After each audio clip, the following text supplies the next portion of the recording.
नमस्कार दोस्तों, स्वागत है आपका हमारे YouTube चैनल पर। दोस्तों, अगर आप हमारे YouTube चैनल पर नए आए हैं तो आप हमारे YouTube चैनल को सब्सक्राइब कीजिए, बेल आइकन को प्रेस कीजिए ताकि आने वाली वीडियो का नोटिफिकेशन सबसे पहले आपको मिले और आप हमारे चैनल पर इस तरह की ज्ञानवर्धक वीडियो व प्रसंग प्रतिदिन देखते रहें।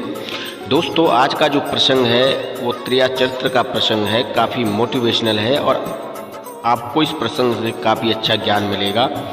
और हम इस तरह का प्रसंग अपने चैनल पर प्रतिदिन लाते रहते हैं और हम ये कोशिश करते हैं कि हमारे चैनल से प्रतिदिन आपका ज्ञान निरंतर इसी तरह बढ़ता रहे और आप हमारे चैनल पर इस तरह की ज्ञानवर्धक वीडियो व प्रसंग देखते रहें। दोस्तों, प्राचीन समय में एक राजा राज्य किया करते थे। राजा के एक पुत्र था और राजा अपने उस पुत्र की शादी कर देते हैं। प्रिय दर्शकों, राजा जब अपने पुत्र की शादी कर देते हैं तो राजा जो था वो अपने पुत्र को ही राजा बना देता है, क्योंकि राजा काफ़ी बूढ़ा हो गया था।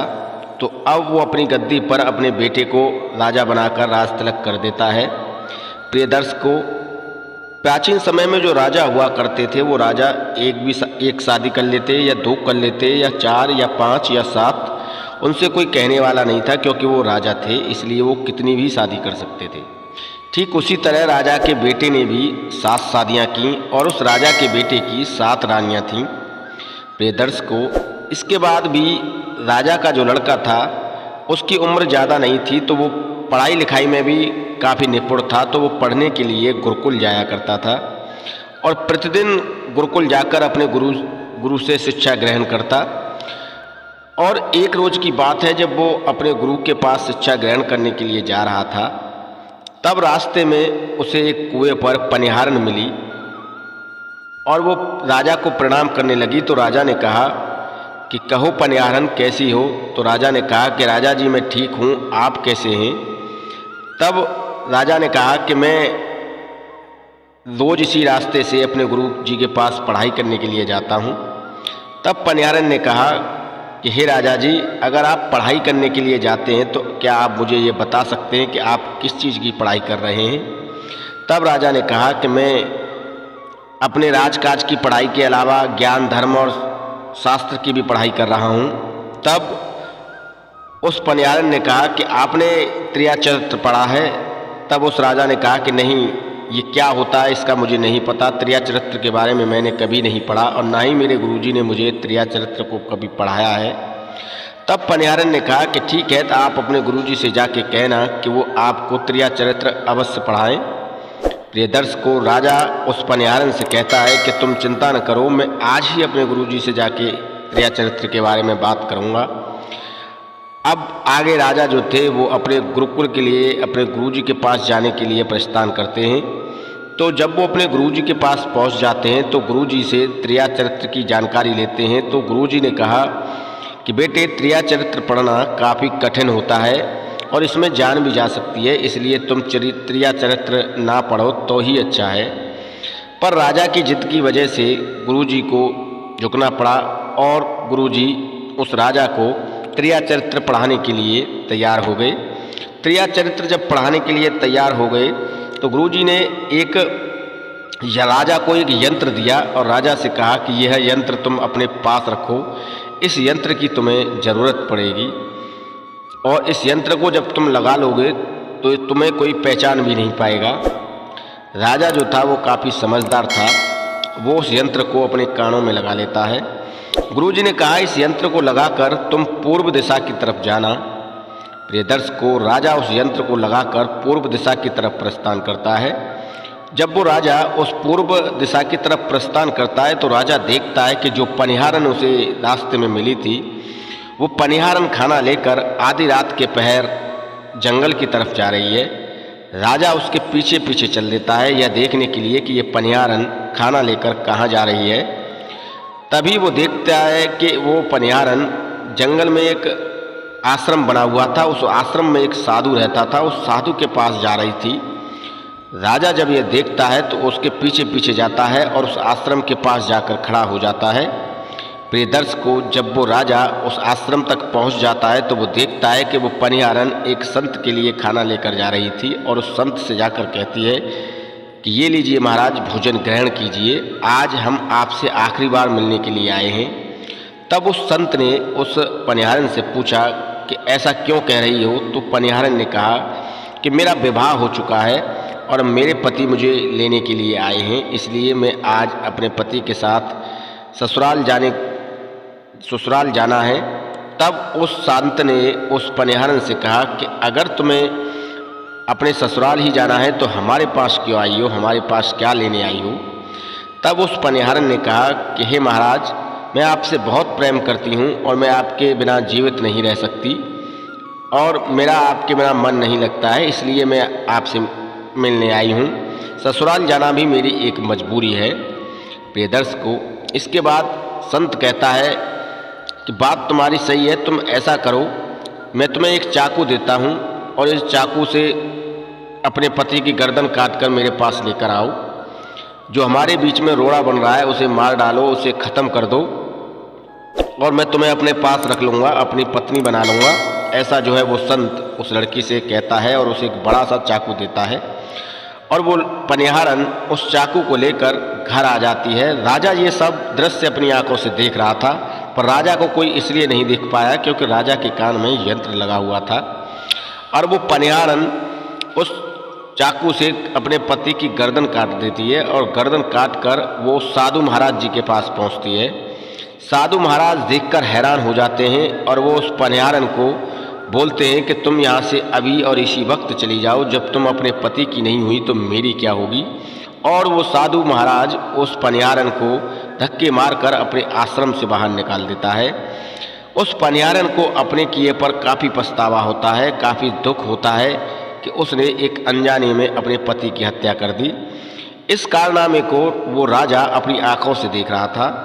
अब वो पनिहारन रात में ही अपने pति का कटा हुआ सर लेकर घर आ जाती है और उस सर को अपने पति के धड़ से जोड़ देती है और वहीं पर रोकर चीख पुकार करने लगती है, रोने लगती है और कहने लगती है कि देखो देखो, हमारे पति को किसी ने मार दिया, हमारे पति की किसी ने हत्या कर दी।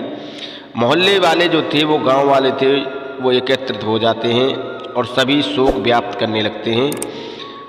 अब गांव वाले और मोहल्ले वाले उस पति, जो उस लड़की के पति का शव था, उसे दाह संस्कार के लिए लेकर गांव से बाहर जाते हैं और वो पनिहारन भी पीछे पीछे उस शव के साथ साथ चलती है। और जब वो अंतिम संस्कार के लिए तैयारी होती है तब वो लड़की कहती है, वो पनिहारन कहती है कि हमें अपने पति के बिना नहीं जीना है और हम भी अपने पति के साथ सती होना चाहते हैं। राजा वहीं पर मौजूद थे। राजा जो थे वो ये सुनकर हंस पड़ते हैं और कहते हैं कि वाहरी औरत, त्रिया चरित्र न जाने कोई, खसम मार के सती हुई। तब वो लड़की थी जो पनिहारन थी वो समझ जाती है और राजा से कहती है कि राजा साहब, आपने सही कहा, पर राजा साहब मैं आपको एक नसीहत देती हूँ कि जब भी आप अपने घर में या कहीं कोई ऐसा मौका मिले, अगर आपको कहीं दरी पर बैठना पड़े तो आप उस दरी को झाड़ कर बैठना। तब राजा कहते हैं कि हम राजा हैं, हमें भला दरी पर बैठने की क्या ज़रूरत पड़ी, हमें भला चटाई पर बैठने की क्या ज़रूरत पड़ी। तब वो पनिहारन कहती है कि राजा जी, मैं आपसे फिर कह रही हूँ कि जब भी आपको मौका मिले और आप चटाई पर बैठें तो उसे झाड़ कर बैठना। तो राजा कहते हैं ठीक है, हम बात तुम्हारी मान लेते हैं, जब भी हमें कहीं मौका मिलेगा तो हम चटाई को झाड़ कर ही बैठेंगे। इतना कहने के बाद वो लड़की, वो पनिहारन अपने पति के साथ सती हो जाती है और राजा जो थे वो अपने महल के लिए वापस लौट आते हैं। प्रिय दर्शकों, राजा की भी 7 रानियां थीं और राजा अपनी 7 रानियों से काफ़ी प्रेम किया करते थे और राजा अपने छोटी रानी से काफ़ी ज़्यादा प्रेम किया करते थे। एक दिन राजा देखते हैं कि आधी रात के पहर उसकी 7 रानियां भोजन लेकर जंगल की तरफ जा रही थीं। राजा के कान में यंत्र लगा हुआ था, इसलिए राजा को वो पहचान नहीं पाई। राजा देखता है कि वो 7 रानियां भोजन लेकर उसी साधु के पास जा रही हैं जिस साधु के पास वो पनिहारन जाती थी। यह देखकर राजा के पैरों तले जमीन निकल जाती है और राजा सोचने लगता है कि हमारे प्यार में ऐसी क्या कमी रह गई। दोस्तों, तभी उन रानियों की नज़र उस राजा पड़ती है, पर वो रानियां उस राजा को नहीं पहचान पाती हैं क्योंकि उस राजा के कान में यंत्र लगा हुआ था। उस यंत्र के लगे होने की वजह से वो रानियां राजा को नहीं पहचान पाती हैं और उस राजा से कहती हैं कि ए लड़के, तू आधी रात को यहाँ पर क्यों घूम रहा है, और तेरे पास अगर कोई काम नहीं है तो तू हमारे साथ चल, हमारे साथ ये थाली लेकर उस आश्रम तक चल, हम उस आश्रम तक जाना चाहते हैं। राजा बिना सोचे समझे उनसे थाली ले लेता है और उनके साथ धीरे धीरे चलने लगता है, क्योंकि राजा को ये पता करना था कि उनकी पत्नियाँ उस आश्रम में क्यों जाना चाहती हैं। और वो राजा उन अपनी पत्नियों के साथ उस आश्रम में पहुंच जाता है और वो रानियां बाबा से कहती हैं कि बाबा ये लीजिए, भोजन ग्रहण कीजिए। प्रिय दर्शकों, राजा उस लड़के को देखकर कहता है कि ये लड़का कौन है। तभी वो रानियां कहती हैं कि ये लड़का हमें जंगल में मिला था और हम इसे अपने साथ ले आए और आज की रात इसे यहीं रोकिए आप, इसका आज की रात यहीं पर प्रवास होगा। प्रिय दर्शकों, जो साधु महाराज थे वो अपने एक शिष्य को आवाज़ लगाते हैं और उनसे कहते हैं कि आप इस लड़के के रुकने की व्यवस्था कीजिए। तभी वो साधु का जो शिष्य था वो उस लड़के को अपने साथ ले जाता है और एक कमरे में ले जाकर बिठा देता है और एक कमरे में दली पड़ी हुई थी, यानी कि एक चटाई पड़ी हुई थी। उस चटाई पर उसे सोने के लिए कहता है कि बेटे, आपको आज इसी चटाई पर सोना होगा, और उसे वहाँ छोड़कर वो साधु का जो शिष्य था वो वहाँ से चला आता है। प्रिय दर्शकों, अब राजकुमार सोचने लगता है, वो राजा सोचने लगता है कि आज तो चटाई पर सोने की नौबत आ ही गई और मुझे यहाँ रुककर देखना होगा कि मेरी पत्नियाँ जो हैं वो यहाँ क्यों आती हैं, क्या करती हैं।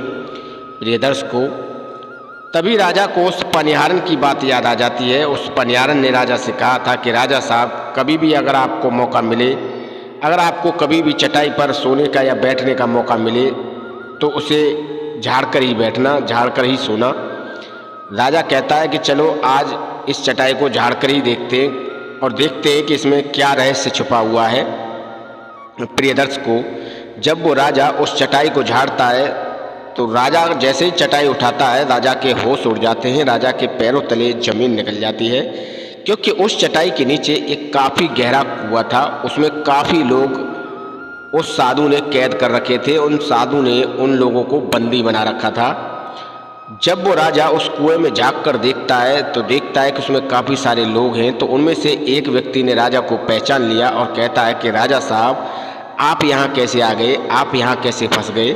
तभी राजा कहता है कि ज़रा धीरे बोलो, नहीं तो मेरी सारी पोल पट्टी खुल जाएगी, कोई मुझे पहचान लेगा। तभी जो है राजा जो है वापस से उस दरी को बिछा देता है और उस कुएं को ढक देता है। प्रेयर्स को जो जितने भी लोग उस कुएं में थे उनमें से एक जिसने राजा को पहचाना वो राजा से कहता है कि राजा साहब, हम तो इस साधु ने कैद कर लिए हैं, हम यहाँ से भाग नहीं सकते, पर आप तो यहाँ से भाग सकते हैं, आप यहाँ से भाग जाइए, आपकी जान को यहाँ पर खतरा है और ये साधु आपको भी कैद करके इस कुएं में डलवा देगा।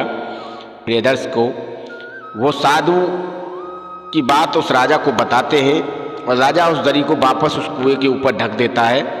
और राजा जैसे ही वहाँ से भागने लगता है तो उसकी रानियाँ जो थीं उस साधु को पहचान लेती, उस राजकुमार को पहचान लेती हैं, क्योंकि वो रानियाँ जो थी वो साधु के पास ही रुकी हुई थी। तो वो उस राजा को पहचान लेती हैं, क्योंकि राजा के कान में यंत्र नहीं था और यंत्र न होने की वजह से वो रानियाँ उस अपने राजा को पहचान लेती हैं और उसे पकड़ने की कोशिश करती हैं। पर राजा जो था वो काफ़ी बुद्धिमान था, वो काफ़ी तेज भागता है और रानियों की पकड़ से काफ़ी दूर निकल जाता है। जब वो राजा रानियों की पकड़ से दूर निकल जाता है तो रानियां दौड़ी दौड़ी उस साधु महाराज के पास आती हैं और बताती हैं कि हमारा साथ जो लड़का आया था वो हमारा राजा था, हमारा पति था और उसने हमें पहचान लिया है और अब हमारी सारी पोल पट्टी खुल चुकी है और वो हमें जीवित नहीं छोड़ेगा, आप कैसे भी करके हमें बचा लीजिए। वो साधु महाराज से अरदास करने लगती हैं। तो साधु महाराज अपने पोटली में से एक कील निकालते हैं और उससे कहते हैं कि ये कील राजा के सर में ठोक देना, राजा वहीं पर ढेर हो जाएगा और तुम आज़ाद हो जाओगी, फिर तुम्हें राजा से कोई खतरा नहीं रहेगा। प्रिय दर्शक को वो सातों रानियां उस कील को लेकर वहाँ से चली जाती हैं और वो रास्ते में सोचने लगती हैं कि पता नहीं राजा हमारे साथ कैसा व्यवहार करेगा, कैसा बर्ताव करेगा। और जैसे ही वो महल में दाखिल होती हैं तभी राजा चीख कर उनसे कहते हैं कि वहीं रुक जाओ, हम तुमसे कुछ पूछना चाहते हैं। तभी रानी कहने लगी कि पूछिए राजा साहब। तो राजा ने रानियों से पूछा कि हमारे राज्य में ऐसी क्या कमी है, हमारे प्यार में ऐसी क्या कमी है जो तुम आधी रात को सातों रानियां मिलकर उस साधु के पास जाती हो। तब उन सातों रानियों ने जवाब दिया कि महाराज आपने सही कहा, पर हमें पता नहीं है इसके बारे में। उस साधु महाराज ने हम पर कोई जादू टोना कर दिया है, जिसकी वजह से हम रात को अचानक उठकर उसके पास चले जाते हैं और पता नहीं उसने हमारा सर पर कुछ ऐसा फेरा है, कुछ ऐसा जादू टोना किया है जिसकी वजह से हम उस साधु के गुलाम बनकर रह गए हैं। प्रिय दर्शकों, इस तरह रानी जो है राजा को समझाती हैं, राजा को लुभाने लगती हैं, तो राजा उनकी बात मान लेता है और उन्हें क्षमा कर देता है, उन्हें माफ़ कर देता है। प्रिय दर्शकों, अब रानियां अपने महल में चली जाती हैं और सोचने लगती हैं कि राजा सबसे ज़्यादा प्यार किसे करते हैं। तो राजा जो थे वो सबसे ज़्यादा प्यार छोटी रानी को करते थे। तो वो रानी जो कील लेकर आई थी वो उस छोटे वाली रानी को दे देती हैं और कहती हैं कि ये कील तुम राजा के सर में ठोक देना और राजा वहीं पर ढेर हो जाएगा, फिर हमें किसी बात की कोई चिंता नहीं रहेगी। प्रिय दर्शकों, वो छोटे वाली रानी कील ले लेती है और राजा के लिए भोजन लेकर जाती है। राजा प्रेम से भोजन करते हैं और वहीं पर सो जाते हैं। तभी वो छोटे वाली रानी अपनी कील निकालती है और राजा के सर में ठोकने लगती है और राजा चीखने लगता है, पर जब तक राजा के सर में वो कील ठोक देती है और राजा वहीं पर ढेर हो जाता है। राजा को सभी जो सातों रानियां थी वो पकड़ लेती हैं। अब राजा के अंदर इतनी शक्ति नहीं बची थी कि वो उन सातों रानियों का मुकाबला कर सके, पर राजा ने हिम्मत जुटाते हुए वहाँ से भागने की कोशिश की और भागता भागता वो अपने गुरु के पास आया और गुरु से कहा कि गुरु जी मुझे बचा लीजिए, नहीं तो मेरे प्राण निकल जाएंगे। तब गुरु ने कहा कि मैंने तुमसे कहा था कि तुम त्रिया चरित्र मत पढ़ो, इसमें तुम्हारी जान भी जा सकती है, पर तुमने मेरी कोई बात नहीं मानी।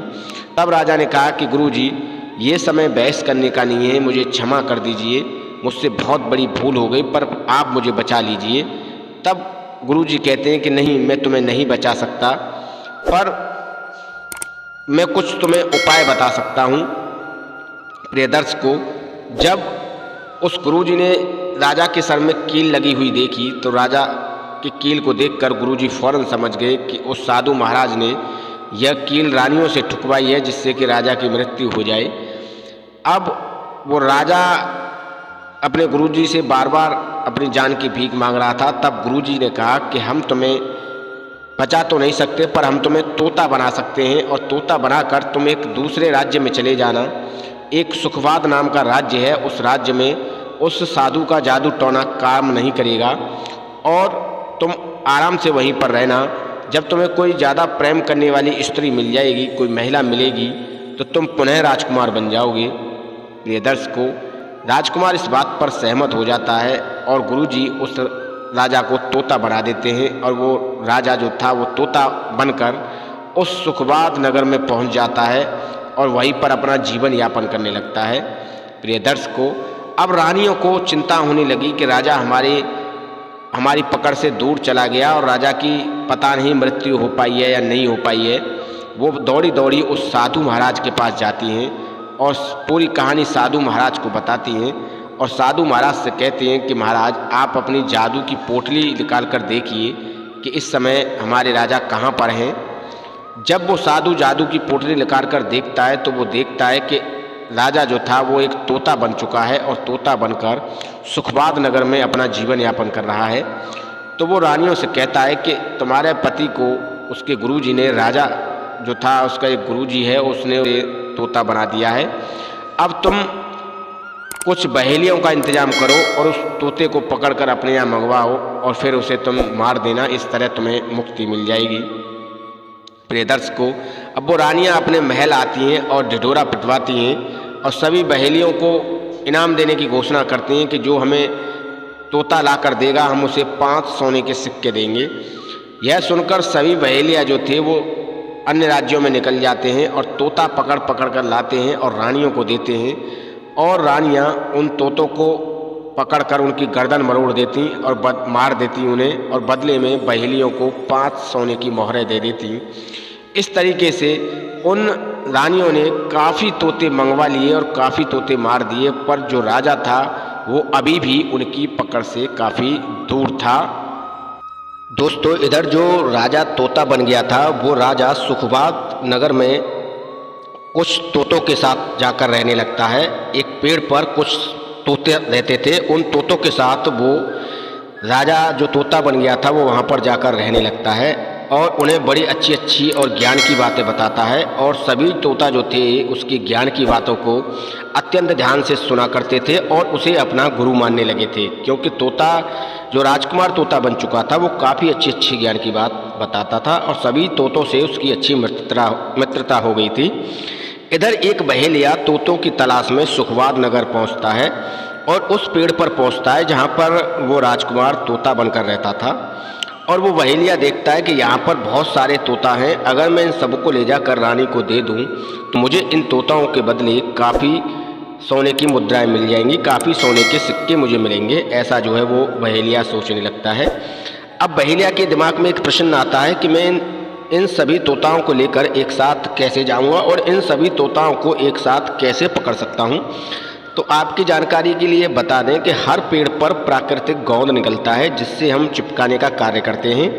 उस पेड़ पर भी प्राकृतिक गोंद लगा हुआ था, तो बहेलिया उस पेड़ पर जगह जगह कट के निशान लगा देता है।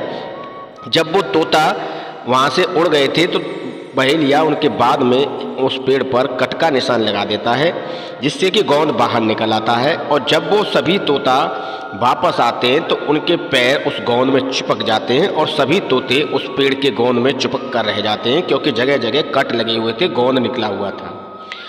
अब तोते जब उस गोंद से चिपक जाते हैं तो वो चीखते हैं, चिल्लाते हैं और जो राजकुमार तोता बना हुआ था उससे मदद मांगते हैं और कहते हैं कि तुम सब में सबसे ज़्यादा बुद्धिमान हो, हमें बताओ कि हम इस पेड़ पर चिपक चुके हैं, अब यहाँ से हम कैसे निकलेंगे।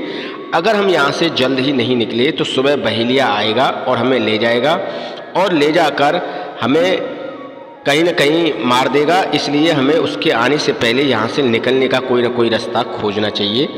तब वो राजकुमार जो तोता बना हुआ था उसके दिमाग में एक युक्ति आती है। वो कहता है कि ध्यान से सुनो, जब वो बहेलिया आए तो सभी तोता जो है मरने का नाटक कर लेना, यानी कि उसको ऐसा लगे कि सभी तोता मर चुके हैं।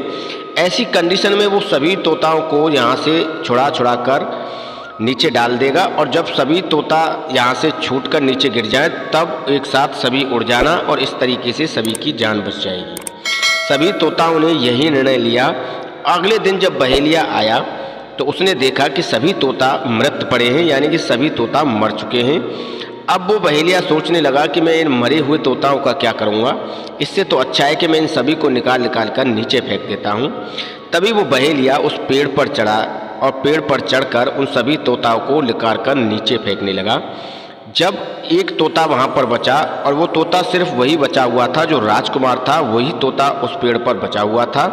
बाकी जो तोता जो थे वो जब नीचे उन्हें गिरा देता है उस गोंद से छुड़ाकर, तो वो सभी तोता वहाँ से उड़ जाते हैं। यह देखकर बहेलिया चौंक जाता है कि ये सब मरने का नाटक कर रहे थे, मुझे बेवकूफ़ बना रहे थे, ये सभी जिंदा थे। और वह उस एक तोते को पकड़ लेता है जो कि पेड़ पर चिपका हुआ रह गया था, जो कि एक राजकुमार था।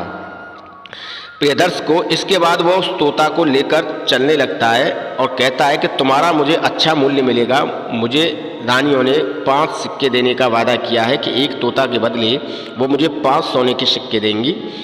तब वो राजा का जो था वो राजा कहता है कि अगर हम तुम्हें 50,000 सोने के सिक्के दे दें तो क्या तुम हमें बेचोगे। तब वो बहेलिया कहता है कि अगर तुम 50,000 सोने के सिक्के दे दोगे तो मैं तुम्हें नहीं बेचूंगा, पर तुम मुझे 50,000 सोने के सिक्के कहाँ से ला कर दोगे। तब वो कहता है कि इस सुखवात नगर में राजा के राज्य में एक मेला लगता है, तुम हमें वहाँ पर जाकर बेच देना, मूल्य मैं स्वयं बताऊँगा। तो बहेलिया उसकी बात पर प्रसन्न हो जाता है और उसे लेकर उस सुखवात नगर के मेला में जाता है जहाँ पर काफ़ी सारी दुकानें लगी हुई थीं। प्रियदर्श को जब वहाँ पर लोग उस तोता को खरीदने के लिए आते तो तोता अपना मूल्य खुद बताता और बहेलिया कहता कि तोता अपना मूल्य खुद बताएगा। तो तोता अपना मूल्य बताता तो लोग डर जाते और उसे खरीदने से इनकार कर देते। उस सुखवात नगर में ये नियम था कि अगर किसी का कोई सामान ना बिके तो उस दुकानदार का सामान राजा स्वयं खरीद लेता था। जब शाम हो गई, सभी दुकानदार अपना अपना सामान बेचकर वहाँ से जाने लगे, तो वो बहेलिया एक तोता को लेकर बैठा हुआ था, जो कि तोता किसी ने नहीं खरीदा था। जब राजा के मंत्री और सैनिक वहाँ पर घूम रहे थे, तो उसकी नज़र उस बहेलिया पर पड़ी, तो उसने उस बहेलिया से पूछा कि तुम्हारा सामान क्यों नहीं बिका। तब उसने बताया कि मेरा तोता अपना मूल्य खुद बताता है, इसलिए उसका मूल्य अत्यधिक होने की वजह से नहीं बेच पाया। तब वो सैनिक राजा के पास जाते हैं और उसे बताते हैं कि एक बहेलिया का तोता नहीं बिक पाया है। तब वो राजा कहता है कि उस तोते को हम खरीद लेंगे, अगर हमने ऐसा नहीं किया तो हमारे राज्य की बदनामी होगी। चलो हम चलकर देखते हैं कैसा तोता है। तो सैनिक कहते हैं कि राजा जी, वो बोलने वाला तोता है, वो बोलता है और अपना मूल्य स्वयं बताता है। प्रिय दर्शक को इसके बाद राजा रथ पर सवार होकर उस मेला के लिए चल देते हैं जहाँ पर बहेलिया तोता को लेकर बैठा हुआ था। जब वो वहाँ पहुँचते हैं तो पूछते हैं कि इस तोते की कीमत क्या है। तब वो बहेलिया कहता है कि तोता अपनी कीमत खुद बताएगा, अपना मूल्य खुद बताएगा। तो राजा उस तोता से पूछने लगते हैं, तो तोता अपना मूल्य 50,000 सोने की मोहरें बताता है। तो राजा प्रसन्न हो जाते हैं और उस बहेलिया को 50,000 सोने की मोहरें दे देते हैं और उस तोता को लेकर महल आ जाते हैं। प्रिय दर्शकों, जब रानियों को ये पता चलता है कि राजा जी एक बोलने वाला तोता लेकर आए हैं और बहुत ज्ञान की बातें करता है, तो उन्होंने उस तोता को अपने यहाँ मंगाने की इच्छा जताई और संदेशा भेजा कि राजा जी जो तोता लेकर आए हैं उसे हमें दे दें, हम उस तोते को अपने पास रखेंगे। ऐसा जो है वो रानियाँ कहती हैं। दोस्तों, वो राजा उस तोता को उन रानियों के पास भिजवा देता है और रानियाँ तोते से काफ़ी प्रेम करती हैं।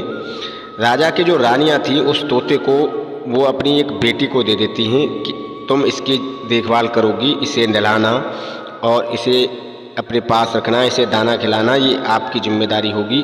राजा की जो लड़की थी वो राजकुमारी थी, वो काफ़ी सुंदर और सुशील थी।